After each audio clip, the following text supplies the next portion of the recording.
Generally ನಾನು ಏನು ನಿಲುವು ತಾಳ್ತೀನಿ ಅಂದರೆ ಅನ್ನೆಸೆಸರಿ ವಿಷಯಗಳಿಗೆ ನಾವು ಮಾತಾಡೋ ಅವಶ್ಯಕತೆ ಇಲ್ಲ, ಅಥವಾ ಪ್ರತಿಯೊಂದೂ ನಾವು ಎಕ್ಸ್ಪ್ಲೈನ್ ಮಾಡೋ ಅವಶ್ಯಕತೆ ಇಲ್ಲ ಅಂದ್ಕೊಂಡೆ ನನ್ನ ಲೈಫ್ನ ಸಾಗಿಸ್ತಾ ಬಂದಿರೋ ನಾನು. ಮಾಡೋ ಎಲ್ಲ ಕೆಲಸನೂ ನಾವು ಒಳ್ಳೆಯವ್ರು ಅನ್ನಿಸ್ಕೊಳ್ಳೋದಕ್ಕೋಸ್ಕರನೇ ಮಾಡಬೇಕು ಅನ್ನೋ ಒಂದು ಮೆಂಟಾಲಿಟಿನೂ ನಂದಲ್ಲ.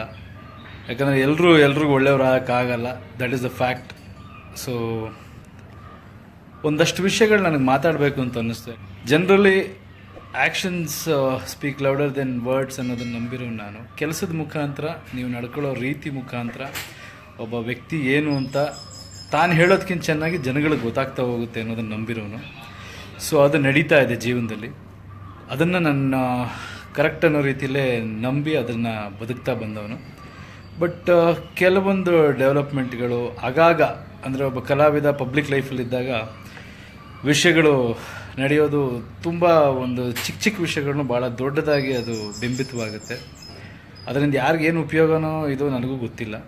ಬಟ್ ಒಂದಷ್ಟು ಸಲ ಅವಾಯ್ಡ್ ಮಾಡೋ ರೀತಿಯಿಂದ, ಅಂದರೆ ಅದನ್ನು ಸುಮ್ಮನಿರೋದೇ ಸರಿ ಅನ್ನೋ ಒಂದು ಉದ್ದೇಶದಿಂದ ನಾನು ಸಾಕಷ್ಟು ಸಲ ಸುಮ್ಮನಿರ್ತಾ ಬಂದಿದ್ದೀನಿ. ಬಟ್ ಸುಮ್ಮನಿರೋದನ್ನೇ ಅಡ್ವಾಂಟೇಜ್ ತಗೊಂಡು ಬಾಯಿಗೆ ಬಂದಂಗೆ ಮಾತಾಡೋದು ಅಥವಾ ಅದನ್ನು ಬೇರೆ ರೀತಿ ಪೋರ್ಟ್ರೇ ಮಾಡೋದು ನಡೀತಿದ್ದಾಗ ತಪ್ಪು ಅನಿಸುತ್ತೆ.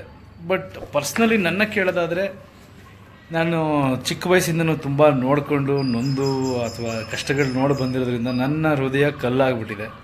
ಸೊ ಯಾರು ನನ್ನ ಬಗ್ಗೆ ಏನು ಹೇಳ್ತಾರೆ ಅಥವಾ ನನ್ನ ಬಗ್ಗೆ ಏನು ಕೆಟ್ಟದಾಗಿ ಮಾತಾಡ್ತಾರೆ ಅದೆಲ್ಲ ನನಗೆ ಎಫೆಕ್ಟ್ ಆಗಲ್ಲ.